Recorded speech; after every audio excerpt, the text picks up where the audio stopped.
Morning students psychology की class को आगे बढ़ाते हैं। हमारे ऑप्शन टाइप क्वेश्चन की सीरीज चली हुई थी। तो क्वेश्चन आज का हमारा 85, विशिष्ट शिक्षा शब्द को सुगमता पूर्वक व्यक्त किया जा सकता है। यानी कि विशिष्ट शिक्षा जो शब्द हैं उसको आसानी से व्यक्त किया जा सकता है किन संदर्भों में।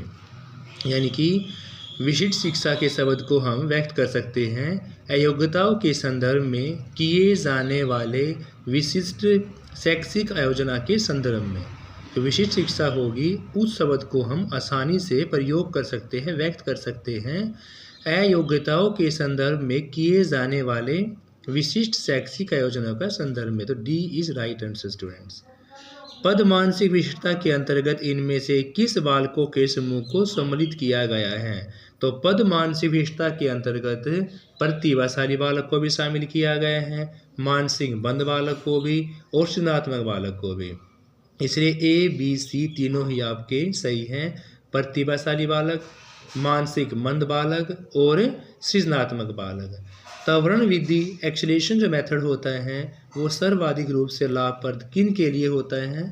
तो त्वरण मेथड जो होता है वो सबसे महत्वपूर्ण होता है आपका गिफ्टेड चाइल्ड के लिए, यानी कि प्रतिभाशाली बालकों के लिए। जो एक्सेलेरेशन मेथड होता है वो सबसे अधिक प्रभावशाली होगा प्रतिभाशाली बालकों के लिए। इसलिए A is right answer students. Next question है, प्रतिभाशाली समूह में उन बालकों को सम्मिलित किया जाता है। यानी इनमें से किस किस को प्रतिभाशाली समूह में बालकों को शामिल किया जाता है। सबसे पहले हैं उच्चतम बौद्धिक क्षमताएं, क्रियात्मक योग्यताएं रखना, यानी इनको तो शामिल किया ही जाएगा। जो बच्चा उस तरह की बौद्धिक क्षमताएं रखेगा, क्रियात्मक योग्यताएं रखेगा, वो प्रतिभाशाली कैटेगरी में आएगा। तो ए इज राइट आंसर। नेक्स्ट है विज्ञान और गणित विषय में उच्च, तो प्रतिभाशाली होगा तो विज्ञान गणित में भी उच्च योग्यता रखेगा, इनको भी शामिल किया जाना है। सी है अपने वातावरण के साथ विशिष्ट एवं सृजनात्मक समायोजन करेगा, तो ये भी करेगा। वातावरण के साथ विशिष्ट और सृजनात्मक समायोजन भी करते हैं। तो इसलिए आपके तीनों ही ऑप्शन सही हैं। तीनों ही कैटेगरी को हम प्रतिभाशाली बच्चों में शामिल करते हैं। स्टूडेंट जहाँ भी उच्च योग्यता आएगी, उच्च मानसिक क्षमता आएगी, वो सारी किसके अंदर आएंगे, हमारे प्रतिभाशाली गिफ्टेड चाइल्ड के अंदर आएंगे स्टूडेंट्स। नेक्स्ट क्वेश्चन है आपका, प्रतिभाशाली बालकों हेतु पाठ्यक्रम कैसा होना चाहिए। देखो प्रतिभाशाली बालकों के लिए हमें इंक्लूसिव करिकुलम को यूज़ करना है, एकीकृत पाठ्यक्रम, इंटीग्रेटेड पाठ्यक्रम, यानी कि ए इज राइट आंसर। प्रतिभाशाली बालकों के लिए पाठ्यक्रम होना चाहिए एकीकृत पाठ्यक्रम। नेक्स्ट है प्राय प्रशिक्षित किए जा सकने वाले मानसिक रूप से मंद बुद्धि बालकों की बुद्धि लब्धि, यानी कि देखो 25 से कम जड़ आएगा, जड़ मूड मूर्ख सीन, यानी कि जो शिक्षित किए जा सकते हैं और मानसिक रूप से हैं मंद, तो उनकी बुद्धि लब्धि 50 से अधिक होगी। यानी 50 से 75 के बीच में वो स्टूडेंट्स आएंगे जिनको हम प्रशिक्षित तो कर सकते हैं, लेकिन उनकी कैटेगरी कौन सी है, मानसिक मंद वाली है। तो प्रशिक्षित करने वाले आपके होंगे 50 से अधिक आईक्यू लेवल वाले। नेक्स्ट क्वेश्चन आपका, विशिष्ट बालकों के समूह के नियमित उपचारात्मक शिक्षण का स्वरूप चाहे कुछ भी हो, किंतु उसका मूल उद्देश्य क्या होना चाहिए। तो विशिष्ट बालकों के समूहों के नियमित उपचारात्मक शिक्षण का स्वरूप चाहे कुछ भी हो, लेकिन उनका मूल उद्देश्य वातावरण के साथ श्रेष्ठ रूप से संतुलित संयोजन करके अपने योग्य बनाना। यानी जो विशिष्ट बालक होंगे समूहों के नियमित उपचारात्मक शिक्षण करने का उनका शिक्षण चाहे कुछ भी हो, उद्देश्य कुछ भी हो, लेकिन बात चल रही है यहाँ पर मूल उद्देश्य की। तो उनका मूल उद्देश्य होना चाहिए वातावरण के साथ श्रेष्ठ रूप से संतुलित समायोजन करने की योग्यता बनाना। रोजी रोटी कमाने का प्रशिक्षण दिया जा सकता है, तो रोजी रोटी कमाने का प्रशिक्षण दिया जा सकता है मूर्ख बुद्धि बालकों को भी। यानी अगर मूर्ख बुद्धि बालकों को हम प्रशिक्षण दें तो रोजी रोटी कमाने का प्रशिक्षण वो भी लेकर अपनी रोजी रोटी कमा सकते हैं। इसलिए C is right answer students. Next है विकलांग बालकों की शिक्षा हेतु एक शिक्षक को चाहिए। विकलांग बालकों की शिक्षा के लिए शिक्षक को चाहिए कि बालक में आत्मविश्वास का विकास करे। अगर विकलांग बालकों को शिक्षा देनी है तो शिक्षक का सबसे पहला कर्तव्य होना चाहिए कि बालक में आत्मविश्वास का विकास करे। सृजनात्मक के लिए इनमें से कौन सा कारक बाधक नहीं है? तो सृजनात्मकता के लिए इनमें से अनुक्रिया में स्वतंत्रता, सृजनात्मकता के लिए अनुक्रिया में स्वतंत्रता नहीं होनी चाहिए।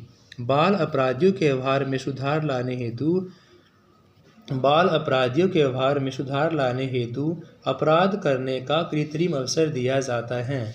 तो बाल अपराधियों के व्यवहार में सुधार लाने के लिए जो कृत्रिम अवसर दिया जाएगा वो दिया जाएगा साइकोड्रामा मनोनाटक विधि में।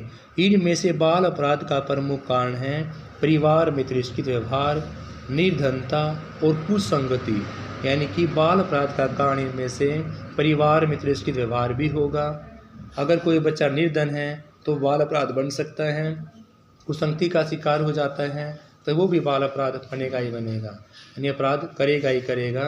इसलिए परिवार में तिरस्कृत व्यवहार, निर्धनता, कुसंगति तीनों ही आपके ऑप्शन सही हैं।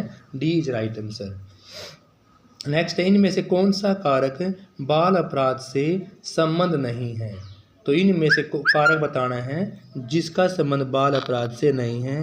पहला है शारीरिक दोष का होना, ये नहीं हो सकता।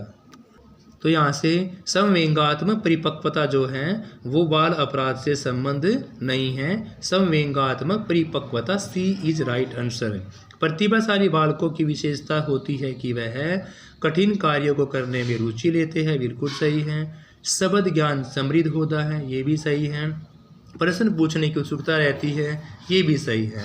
तो प्रतिभाशाली जो बालक होते हैं उनकी विशेषता यह होती है कठिन कार्यों को करने में रुचि लेता है, शब्द ज्ञान समृद्ध होता है और प्रश्न पूछने की उत्सुकता भी होती है, इसलिए D is right answer students. प्रतिभाशाली विद्यार्थियों के शिक्षण के लिए आवश्यक है सामान्य शिक्षक का होना और प्रतिभावान शिक्षक का होना, दोनों ही ऑप्शन सही हैं। प्रतिभाशाली विद्यार्थियों के शिक्षण के लिए आवश्यक है सामान्य शिक्षण का होना और प्रतिभावान शिक्षण का होना, ये नहीं होंगे। क्या होगा? विशिष्ट प्रशिक्षण प्राप्त शिक्षक। जो प्रतिभाशाली विद्यार्थियों के शिक्षण की आवश्यकता होगी वो होगी विशिष्ट प्रशिक्षण प्राप्त शिक्षक। यानी जिस शिक्षण को टीचर को विशिष्ट बच्चों के बारे में नॉलेज होगी वही प्रतिभाशाली बच्चों को शिक्षा दे सकेगा स्टूडेंट्स। नेक्स्ट आपका सृजनात्मक बालकों में होती है।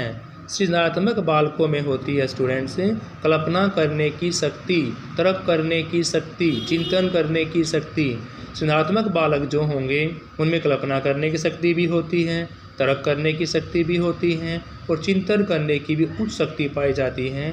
इसलिए आपके तीनों ही सही आंसर हैं। D is right answer students. कल्पना करने की शक्ति, तर्क करने की शक्ति और चिंतन करने की शक्ति।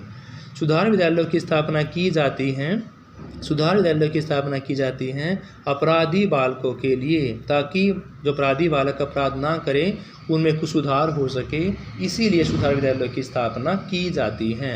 मनोचिकित्सकों के मत के अनुसार किशोर अपराधिता का एक प्रमुख कारण क्या है? जो मनोचिकित्सक हैं उनके आधार पर इनमें से कौन से ऐसे कारक हैं जो अपराधिता का प्रमुख कारण बनते हैं? देखो, ईद का उच्च होना, अहम का कमज़ोर होना, यानी जब अहम हावी होगा तो बच्चा क्या होगा? अपराध करेगा।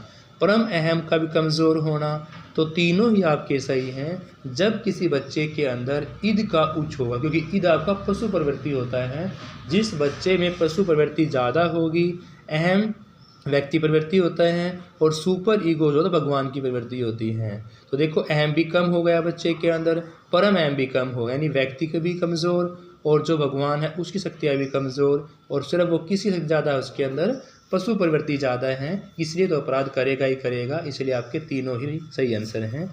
ये बालक जो सामान्य समाज के नियमों के विरुद्ध आचरण करते हैं क्या कहलाते हैं? वे बालक समाजी नियमों के विरुद्ध चलेंगे तो उसको समस्यात्मक बालक कहेंगे, क्योंकि जो समाज के नियमों के विरुद्ध चलेंगे वो समस्या पैदा करेंगे ही करेंगे। इसलिए जो बालक सामान्य सामाजिक नियमों के विरुद्ध चलेंगे, उनके विरुद्ध आचरण करेंगे, उन बच्चों को हम समस्यात्मक बालक कहते हैं, क्योंकि समाज के विरुद्ध चलने में समस्या पैदा करते हैं तो समस्यात्मक बालक कहलाएंगे। सामान्यतः समस्यात्मक बालक उनको कहते हैं जिनकी क्या होती हैं? जो समायोजित नहीं होते, यानी कि समस्यात्मक बालक उनको कहेंगे जो समाज में अपने आप को समायोजन नहीं कर पाते। जब समाज में अपने आप को समायोजन नहीं कर पाएंगे तो वो अनावश्यक कार्य करेंगे, समाज में समस्या पैदा करेंगे, इसलिए उन बच्चों को क्या बोला गया है, समस्यात्मक बालक स्टूडेंट्स। नेक्स्ट है सामान्यतः उपचारात्मक शिक्षण का आयोजन उन बालकों हेतु किया जाता है जो होते हैं। सामान्यतः उपचार शिक्षण का आयोजन उन बालकों के लिए किया जाएगा जो शैक्षिक रूप से पिछड़े हुए बालक होते हैं। जो बच्चे शिक्षा के क्षेत्र में पिछड़ गए हैं, सामान्यतः उपचार शिक्षण का आयोजन उन्हीं बच्चों के हेतु किया जाता है। इनमें से विशिष्ट बालक कौन से हैं? मानसिक विकलांगता, अधिगम की विकलांगता, शारीरिक विकलांगता। तो तीनों ही विशिष्ट बालकों के अंदर आती हैं, क्योंकि ये तीनों ही बालक सामान्य से हटकर हैं। तो मानसिक विकलांगता, अधिगम की विकलांगता, शारीरिक विकलांगता, तीनों विशिष्ट बालक की कैटेगरी में। तो B is right answer students. Next है मानसिक रूप से विशिष्ट बालकों के समूह में कौन सा समाहित नहीं है? तो मानसिक रूप से विशिष्ट बालकों के समूह में शारीरिक विकलांगता, मन के रूप से विशिष्ट बालकों में शारीरिक विकलांगता, शरीर की विकलांगता शामिल नहीं है students. A is right answer. मानसिक रूप से मंद बालकों की शिक्षा अवस्था किस पर निर्भर करती है? जो मानसिक रूप से मंद बच्चे होते हैं उनकी शिक्षा की अवस्था उनकी बुद्धि का स्तर पर, कि बच्चे का बुद्धि का स्तर कैसा है उसको प्रशिक्षण दिया जा सकता है, कुछ ज्ञान दिया जा सकता है, रोजी रोटी कमाने के लिए लायक कर सकते हैं। इस प्रकार का उसे दिमाग का लेवल चेक किया जाता है स्टूडेंट से, तो उनकी बुद्धि की क्षमता पर निर्भर करता है। विकास कभी न समाप्त होने वाली प्रक्रिया है और यह विचार इनमें से किस सिद्धांत पर आधारित है? विकास कभी न समाप्त होने वाली प्रक्रिया है और यह जब कभी समाप्त ही नहीं होगा, निरंतर चलेगा, तो कौन सा सिद्धांत कहलाएगा हमारा? निरंतरता का सिद्धांत, principle of continuity. Principle of continuity या निरंतरता का सिद्धांत कहलाएगा जब विकास कभी न समाप्त होने वाली प्रक्रिया के रूप में कार्य करता है, क्योंकि विकास जीवन में कभी खत्म नहीं होता, मृत्यु पर्यंत चलता रहता है स्टूडेंट्स। इनमें से किस मनोवैज्ञानिक द्वारा विकास की 4 विशिष्ट अवस्थाएं, देखो विकास की, संज्ञान की, विकास की 4 विशिष्ट विशेषताओं को पियाजे साहब के द्वारा ही बताया गया है। तो इन चारों में से पियाजे महोदय ऐसे हैं जिन्होंने विकास की 4 विशिष्ट विशेषताओं के बारे में पहचान बताई है स्टूडेंट्स। तो थैंक यू स्टूडेंट्स, इस वीडियो में इतना ही। अगले क्वेश्चन अगली वीडियो के अंदर करेंगे। Have a nice day, please like this students.